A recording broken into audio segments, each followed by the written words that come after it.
This is from the website thewaythetruthandthelife.net. Last night I listened to Dennis Prager talk about the terrible tragedy, the breaking news of finding the bodies of the 43 students who had been turned over by the police to a crime gang because the mayor's wife didn't want to be disrupted while she was speaking. And they took and murdered these students and trashed their bodies. But Dennis went on to give a standard analysis of the decadence and corruption of South America in general. And it lacked it was a typical analysis, and it lacked the insights that I would like to share with you, that you see the origin of this difficulty that culture is in. The tragedy in Mexico is unbelievable. If you check what's going on with the culture there and all the beheadings and the murders, these students were protesting, and the mayor's wife didn't want to be disturbed.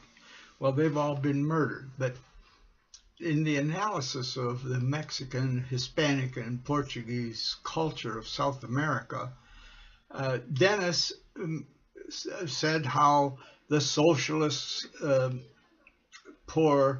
blame the wealthy for the lack of equitable distribution, and the wealthy blame the common people, that they're destroying the ability to build wealth by stealing from the wealthy rather than being entrepreneurial.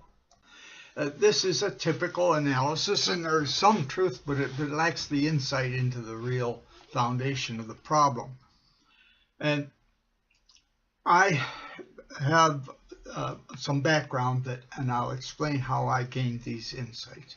It has to do with the 700 years that the Portuguese, Hispanic cultures were under the control of the Muslims, with the Jewish their enforcers and rent collectors.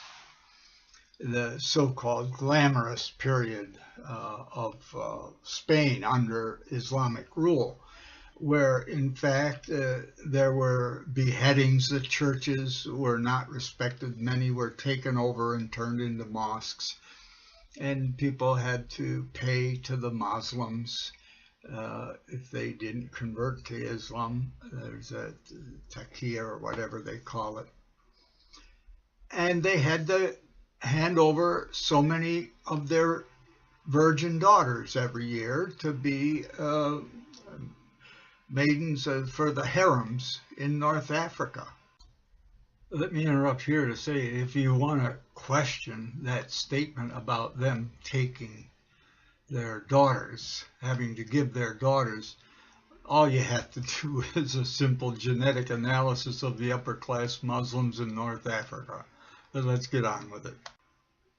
As far as the reality that the Jews were heavily involved in this oppression of the Christian culture, whether we're talking worldly Christians or farm Christians, it was a domination of all that were not Muslim or not their enforcers, and bookkeepers and doctors. The Jewish have always been intellectual, to memorize the Torah and learn reading and writing, and then they're off reading books and in their university offices. But what happened here with the overthrow, I gained insight into it. As far as the thing about the Jewish, you can check the Turkish, who had the caliphate at that time when the Christians took over in 1400s. The Turkish sent many ships and rescued Jews. When Israel was created in 48, there were over 500,000 Jews still in Turkey that they had, from the background of rescuing them from Spain. Many went to North Africa, and many went to Northern Europe, which was the foundation of the Luther hate for the Catholic Church. Not that Luther hated the Catholic Church, he showed some things, but the hate for the Catholic Church that was brought because the Jews were being tried by the Inquisition in Spain. And so when the ones that escaped to Northern Europe, where there were many Jews who also worked as the go-betweens between the lords and the serfs, they wouldn't let the serfs learn to read or write, and they needed doctors and bookkeepers. The Jews were faithful servants to the lords in northern Germany also. So many Jews escaped there and carried this resentment of the Catholic Church for forcing them to convert to Christianity, for their cooperation with the Muslims in Spain. That's background. You can check it out yourself. I'm not talking against Jews. I've had Jewish friends. That's a cultural situation that they were in, and that you find people that betray their values in any ethnic group. And going back to the corruption of Portugal, Spain background in South America, I had some personal experience. At 15, I hitchhiked to Davis Mountain Air Base in Tucson, Arizona to visit my friend Roger Chaplin. I had worked all summer on a farm. And on the way back, a man picked me and another oil well worker up hitchhiking. He was from some border town in Arizona and owned a Pepsi-Cola distributing. But he was having terrible times going through a divorce, and he was off for the weekend. So he picked us up and he said, how would you like to go down to Juarez for a night? I'm going along to get along. But I learned that something of that culture from being a poor person with nothing but the shirt on my back and being down there. And here we get into Juarez. And here's all these boys, you F my sister, Trace, you F my sister, and all this. And we spent a night there. I had so many propositions as a 15-year-old.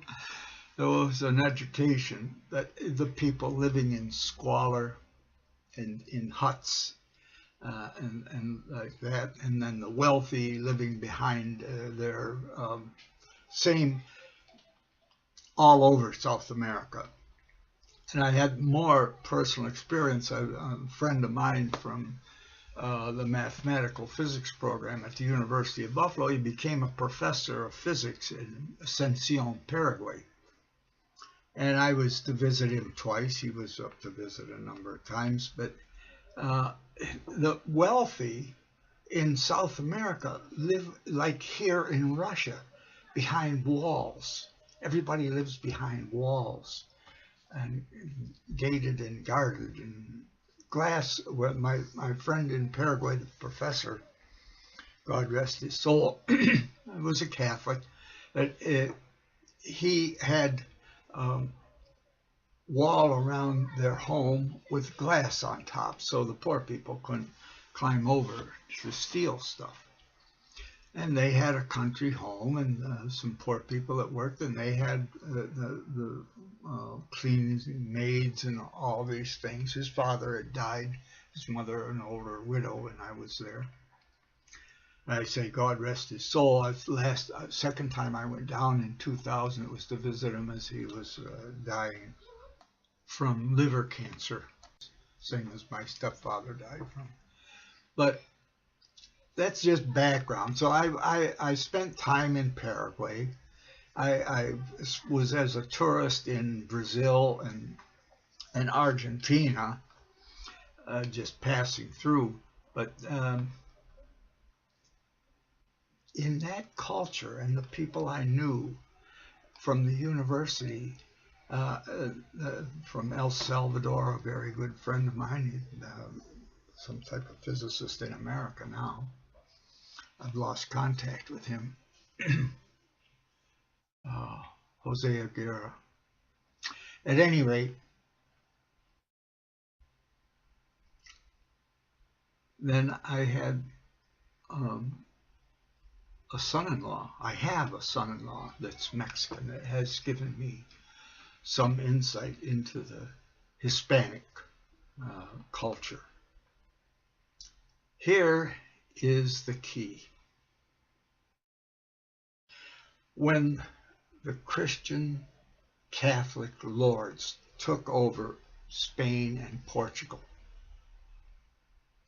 they had been under the domination of the Muslims for 700 years. The Muslims oppressed them, took their money, took their girls, had many wives. Well, then with the Portuguese Hispanic culture, the lords had a practice of their title and property would go to their oldest son, so that the power of the family was kept intact. If you kept dividing the property between all your sons, and we're talking about many up to 9 children, and maybe 5 sons, if you kept dividing the property, they'd just be common people after a while. Well, here's the thing. Then here's these powerful Christian lords who are really acting like Muslim lords, and they have all these children. Well, the sons, other than the first son, what do? Well, historically, they become priests or army officers and have power through either the church or the military. And that's what happened as the Christian overlords took over. Their sons went out as priests and military officers to the New World to make a place for them where they would be lords with their land. Let me add another insight here, which might help you understand why that Saudi prince was caught on camera murdering his homosexual fellow servant or slave, whatever there. But the problems of affluence, whether it's Muslim lords or Christian lords, the corruption is real. The Renaissance is a product of a commercial class getting enough money to act like lords, so they all, their wives hire wet nurses and babysitters, and their children don't grow to the higher levels of ability to care, and the culture breaks down. They call it the Renaissance. You need to understand the highest level of caring is unselfish caring for the state of the world tomorrow, because you care about your children and grandchildren and the world they're going into. But below that level, these children need to be born out of a loving heterosexual relationship before you can grow to the altruistic levels of caring. Forming a child as a product out of a heteroerotic love for one another. That's selfish. Male, female, meeting each other's needs. But if you don't, below that level is boys like boys and girls like girls, a homoerotic. And if a child doesn't get enough care to go to the higher levels, that's where they stop. But below the homoerotic level is the narcissistic level. Look at me, like the French Revolution. All these wealthy lords and merchants with their children being raised by caregivers. So don't you know, if you take a female puppy away from its mother and it has puppies, it doesn't know how to be a mother.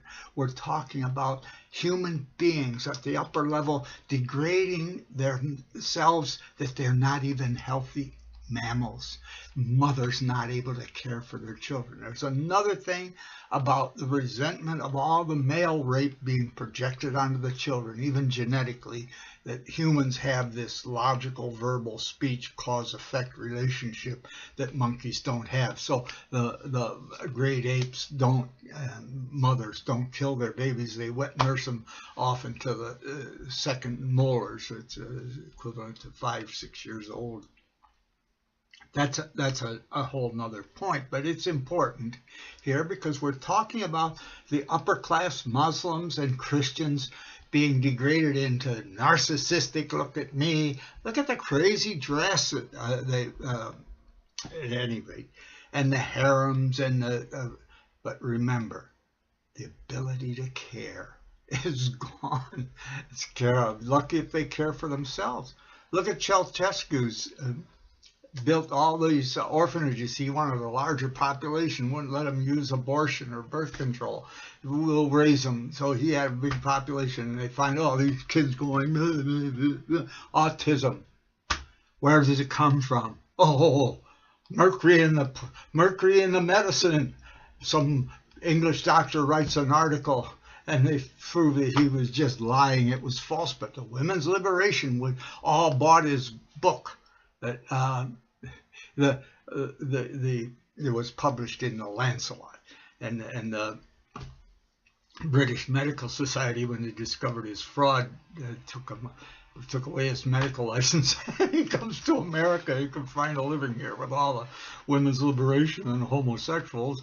Not that I'm not degrading them, but the political power to destroy children that they can't grow to the higher levels of ability to care, that they got to be caught in narcissism or autism, or at the lower level, or sadomasochism, or some type of sociopathic behavior. But anyway, that's part of the foundation of what the problem is in South America. The upper class have all the wealth to care. The women hire babysitters. They don't raise their own children. So the children grow up without the ability to love others like self. So let's get on with it now. And that's what happened. And if you look at under the veneer of South America, much of the culture of the upper class is essentially Islamic in its behavior. The men dominate, and they have as many women as they want. They only married legally to one, but they have apartments around, and they keep the lower class oppressed. And that's the heart of it. It's a leftover from the male domination, which is part of human nature that Muhammad used to build his theocratic cult for world domination. Now,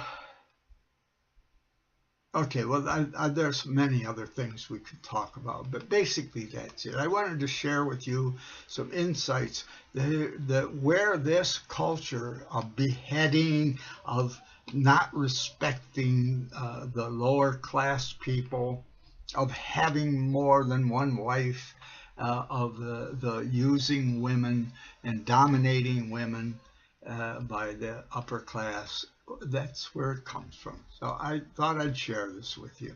Thank you.